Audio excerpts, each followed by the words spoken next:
A small child battling a terminal illness is told she only has 3 days left to live.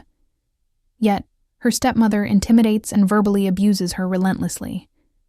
That is until the millionaire CEO father unexpectedly returns from a business trip. Step right in and tell me what you're seeing or doing right now in the comments. Thank you for your support, and let's get into the story. The relentless drumming of rain against the car roof merged with the furious whipping of the wind through the sycamore trees bordering the estate. David Ashton's black Range Rover pulled up just outside the imposing wrought iron gates of his sprawling Connecticut property. The chauffeur was about to step out to punch in the code when the security guard sprinted out, panic etched on his face, his raincoat plastered to his body. "Mr. Ashton, sir, there's a woman lying right by the driveway entrance. Looks like she might be passed out." David leaned forward, peering through the rain-streaked window pane. Under the faint glow of an old gaslight, he saw a crumpled figure near the ground, her hair soaked and stuck to her face, a thin dress clinging to her body. He gave a sharp signal. "Get her inside, now." The woman was gently carried into the marble-floored main hall. The smell of rain, damp earth, and a metallic hint of the gate combined into a raw, humid aroma. David stood watching, his custom Italian leather shoes spattered with water. He immediately dialed the number for his private physician. When the doctor arrived, the woman was already lying on the overstuffed velvet sofa, loosely covered with a silk throw. The doctor took her pulse, and then reported in a low voice, "She's completely depleted. Looks to be about 6 or 7 months pregnant. She needs rest and proper nutrition immediately." David nodded, his eyes fixed on the pale face of the stranger. "Have her stay in the guest annex. Prep a warm room and get some real food into her. No expense spared." An hour later, once the torrential rain had subsided, the woman regained consciousness. She looked around, her eyes wide with confusion, and tried to sit up, placing a protective hand over her swollen abdomen. David stood by the doorway, a commanding figure in his Savile Row suit. His voice was steady. "You're awake. You collapsed outside my gates. I'm David Ashton." It took her a few seconds to compose herself. I apologize, sir. I didn't realize whose property this was. I just wanted to sit down to get out of the downpour, but then my strength gave out." "What's your name?" "Sarah. Sarah Miller." Her voice was rough and weak. "I used to work as a registered nurse, but I'm unemployed now." David remained silent, gesturing to the housekeeper to bring water. He stood there, tall, in his dark trench coat, observing her with the cold distance of someone accustomed to being exceedingly cautious with strangers. "How far along are you?" "Almost 7 months," Sarah replied, her hand still resting on her belly. "I lost my job 3 months ago. I've tried to find another, but nobody hires a nurse with a disciplinary sanction on their record." "What was the reason for the sanction?" She managed to force a smile, one that barely concealed her exhaustion. "I discovered my husband was having an affair with a patient. After that, there was a discrepancy in that person's medication chart, and all the blame fell on me. The patient was fine, but I was suspended. He manipulated the record, so I couldn't prove my innocence." David leaned back against the frame of an antique chair. He asked no further questions, only stating, "You should rest. Someone will bring you dinner. We'll talk again when you feel better." Sarah nodded weakly, her voice barely a whisper. "Thank you, sir. I couldn't ask for anything more." The next morning, David received a report from the doctor and the housekeeper. Sarah's condition was stable, and her blood pressure had normalized. He agreed to let her stay for a few more days. While signing papers, his eyes landed on a set of documents the doctor had included, Sarah's former medical tracking log. In one corner of the paper was a small line of text. "Formerly employed at Cedars-Sinai Hospital, Pediatric Hematology Unit." David froze. Cedars-Sinai was the same prestigious hospital where his 7-year-old daughter, Lily, was receiving her treatment. That afternoon, he went to visit her in the guest annex. Sarah was sitting by the window, holding a glass of milk. David initiated the conversation. I looked at your file. You used to work at Cedars-Sinai. Sarah nodded. Yes, I worked in the pediatric unit, taking care of children with leukemia for many years. I used to supervise a team of nurses. Before your suspension, you were still managing a difficult case? Yes, I was. Do you have specialized certification in pediatric oncology care? Yes, I do. I have a copy in my handbag if you need to see it. David paused for a moment and then spoke, his voice measured. My daughter is undergoing treatment for a similar condition. She's 7, and her name is Lily. The hospital assigned her a private nurse, but that person just resigned. I need an immediate replacement. If you are willing, you can take the position temporarily until I can find someone else. Sarah looked at him, clearly surprised. Are you serious? I don't joke when it comes to this matter. David looked out the window. I'll pay you a full salary. You just need to handle the medical care and strictly follow the treatment protocol. I'll have the doctor brief you on the details. You can start whenever you're ready. Sarah bowed her head, clasping her hands. Thank you, Mr. Ashton. I will do everything in my power. Then, consider it a deal. David nodded, instructing the housekeeper to prepare the necessary paperwork and a permanent room for her stay. That evening, after all the arrangements were finalized, Sarah was escorted to the main house to see the nursing suite. The room was bright, impeccable, equipped with modern medical beds and framed watercolor pictures of children. She looked around, stopping at a small photo frame on the nightstand, the image of a curly-haired girl smiling, holding a doll. That's Lily, the housekeeper explained. She's reserved and only trusts familiar faces. You should be gentle with her. Sarah nodded softly. I understand. I've cared for many children like her. The boss doesn't easily trust anyone, the housekeeper added, lowering her voice.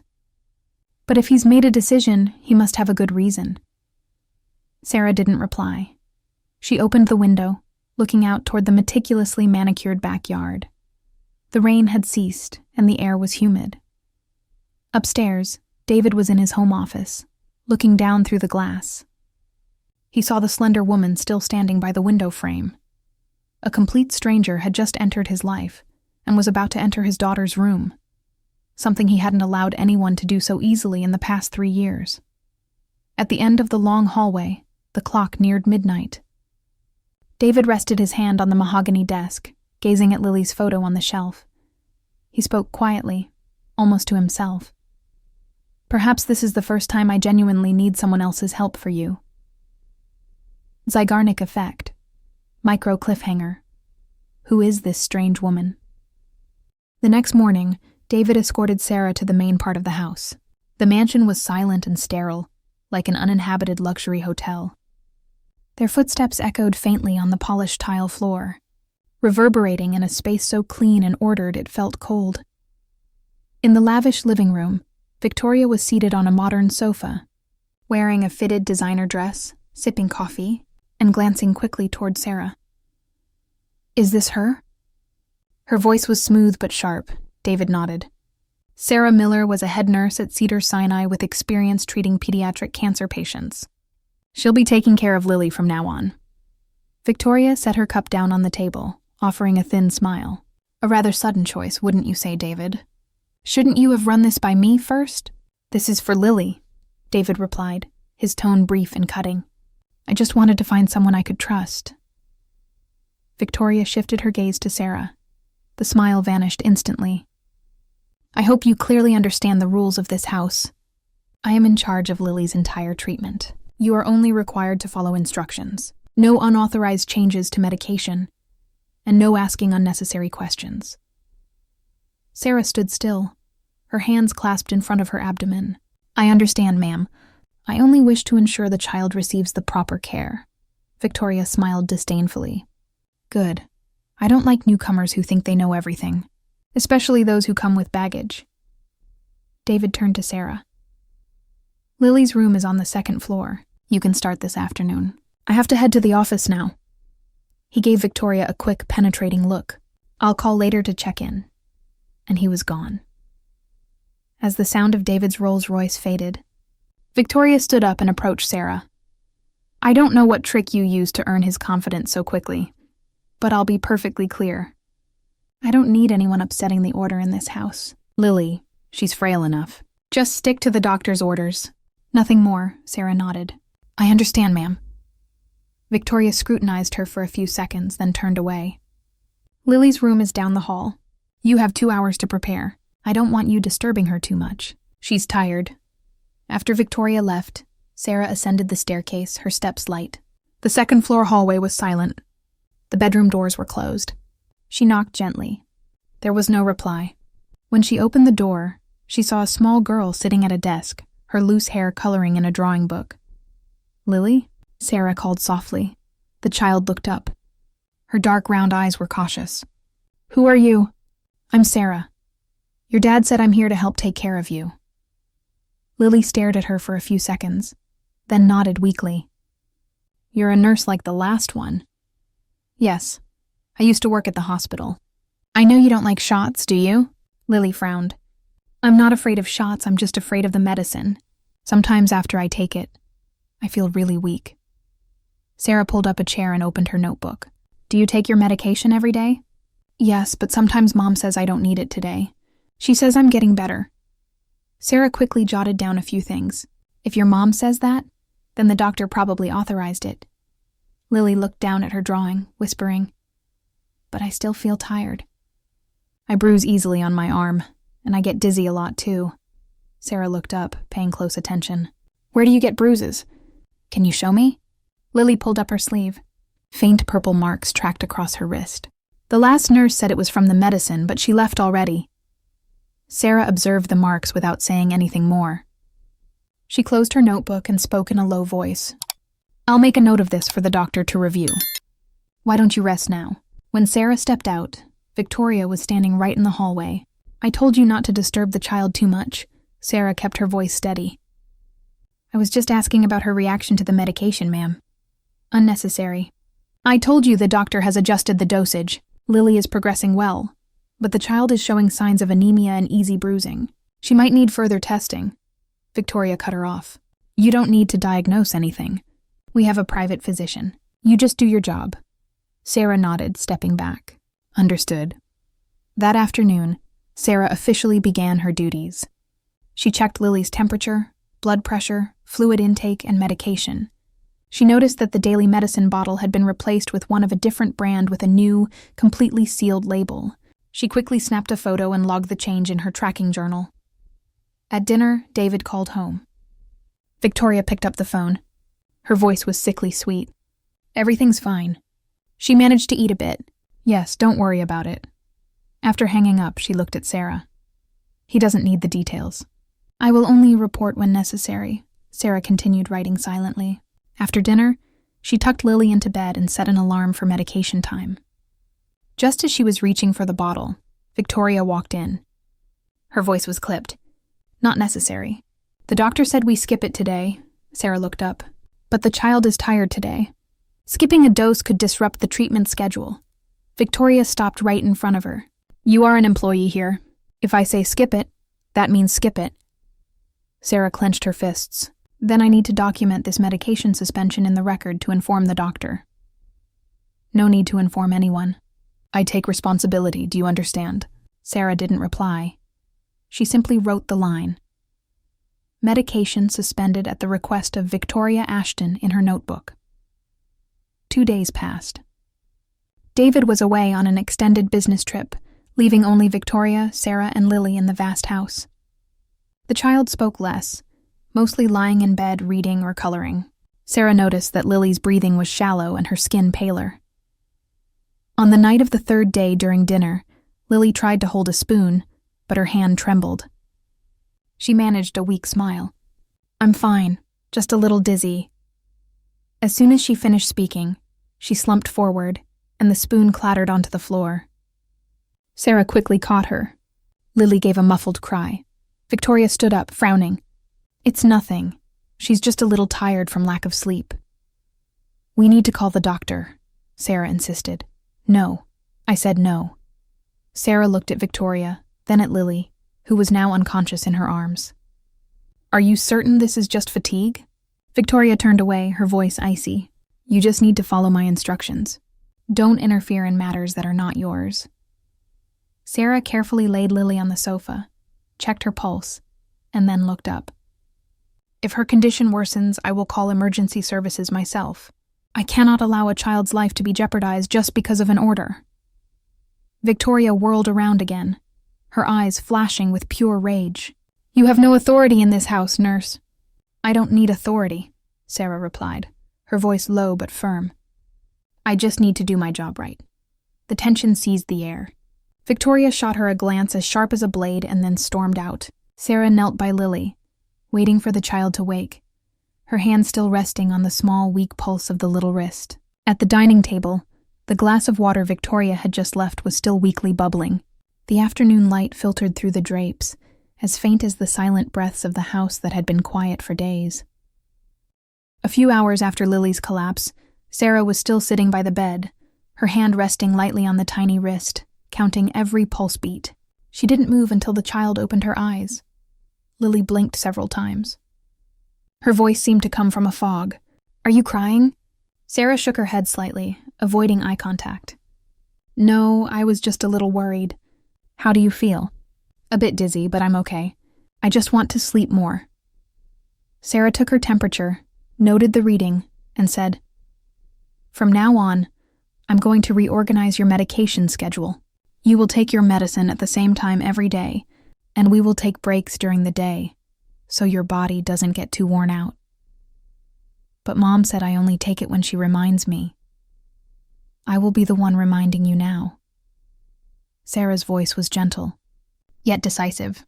"We'll do this for a few days, and if anything seems wrong, I'll let the doctor know." Lily nodded, closed her eyes, and her breathing became steady.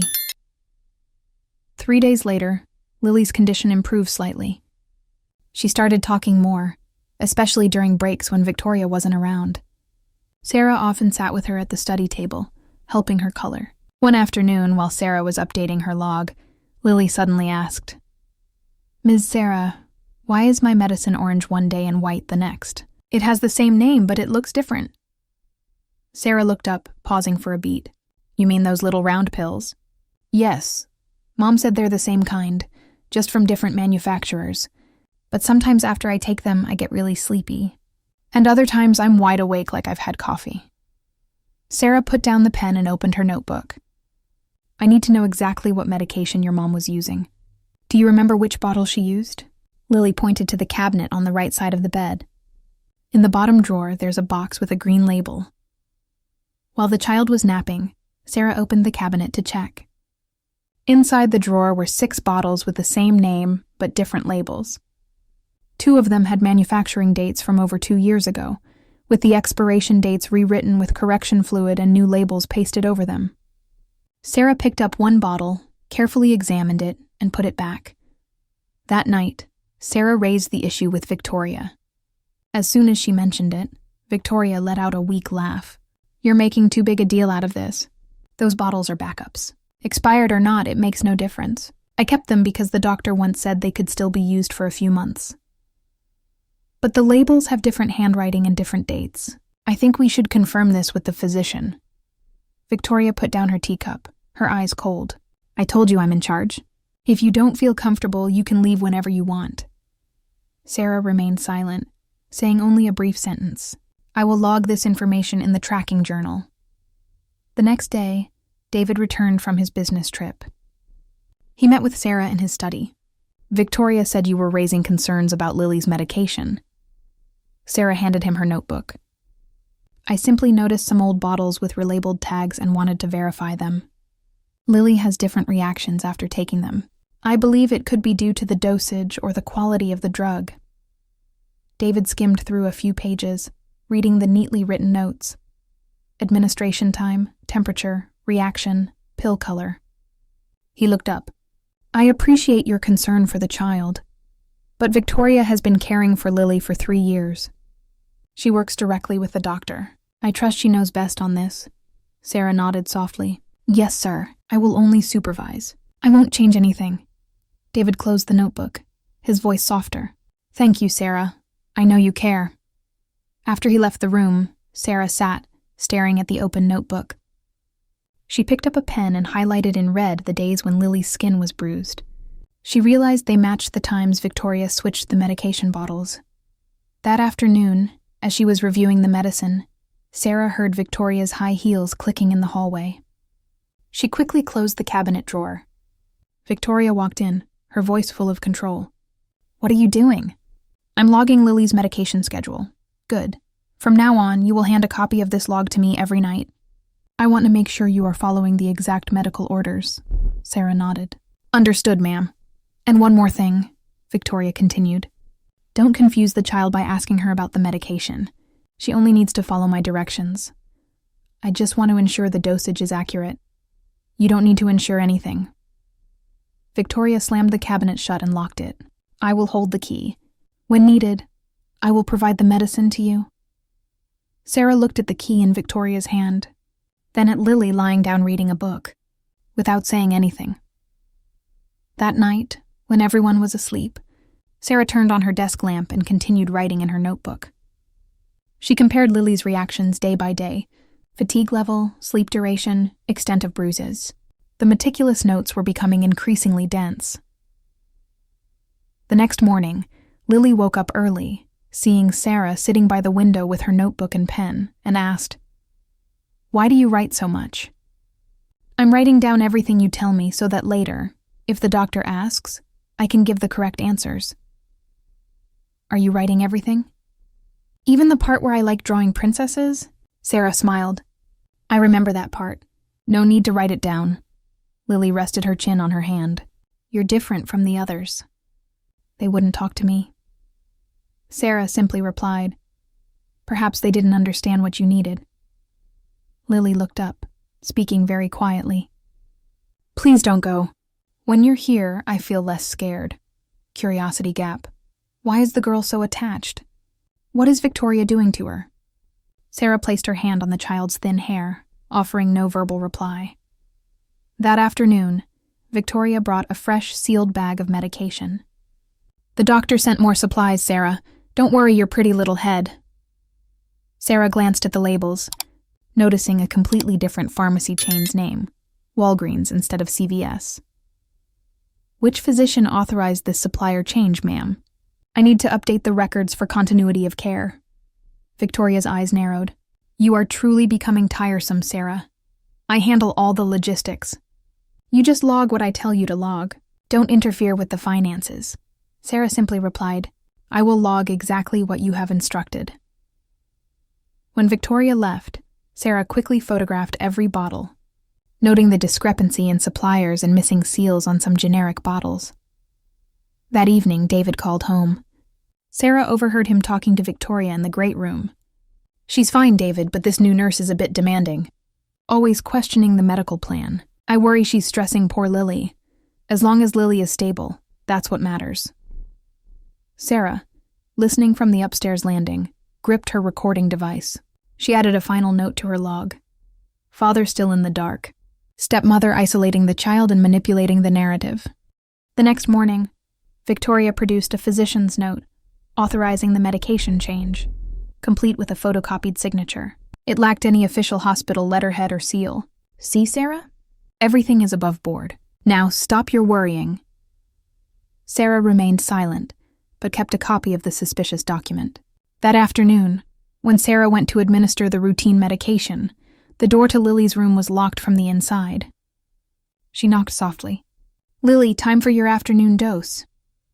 A small, tremulous voice replied, "Ms. Sarah, Mom said I don't need it today." "I'm grounded." Sarah frantically tried the knob. She heard Victoria's sharp heels approaching. "What are you doing, Sarah?" "Leave the child alone. Today's dosage is skipped. Now go back to your room."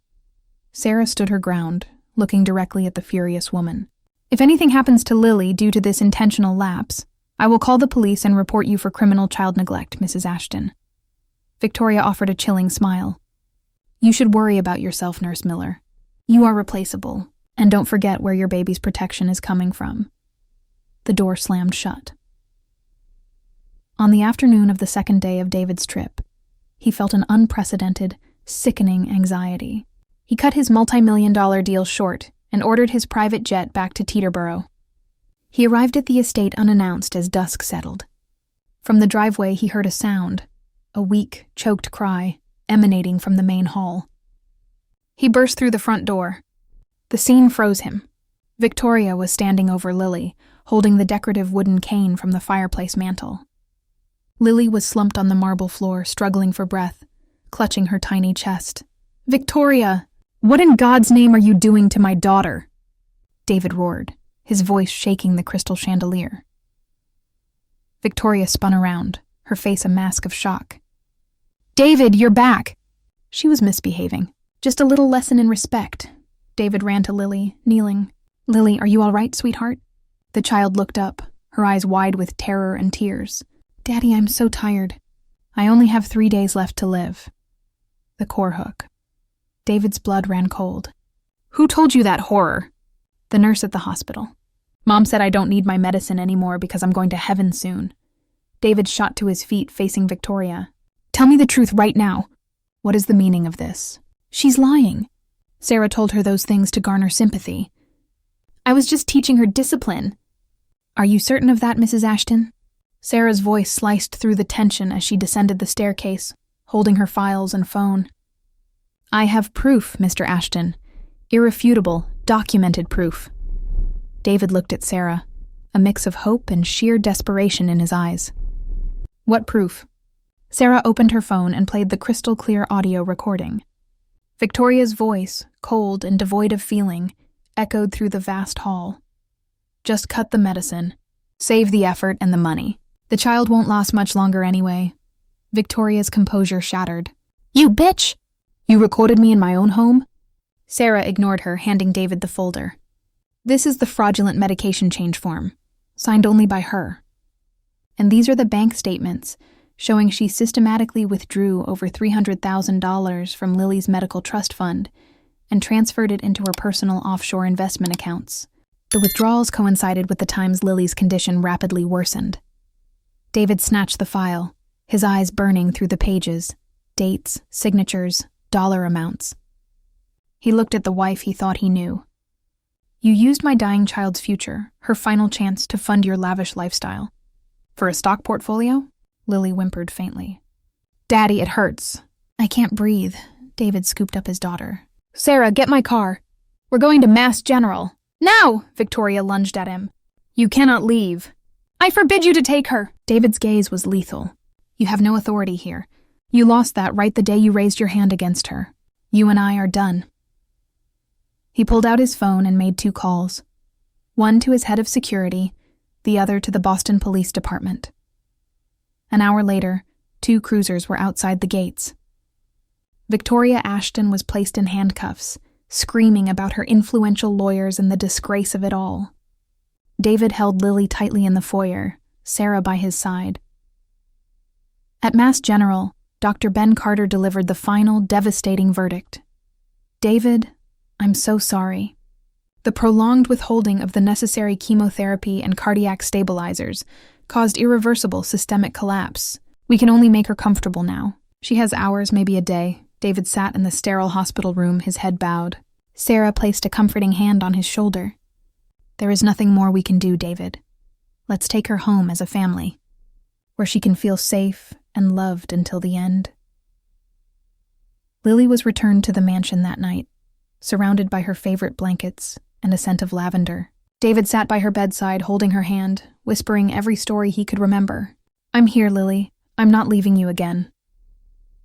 The child smiled, her last faint smile. "Miss Sarah is here too. I'm not scared anymore." The next day, as the spring sun rose over the Ashton estate, Lily passed away peacefully. Sarah logged the time of death, 10:47 a.m. David kissed his daughter's forehead, his hand holding hers until it was cold. The subsequent weeks were a blur of police investigations, forensic accounting, and legal depositions. The full scope of Victoria's fraud, including embezzlement from a charity she nominally headed, made the front page of the Boston Globe. Victoria was formally charged with 2 counts: financial fraud and intentional physical and emotional abuse, resulting in bodily harm. David and Sarah worked side by side, providing evidence, the audio files, the fraudulent receipts, and Sarah's meticulous log, now the crucial piece of evidence that brought David to his senses, and Victoria to justice.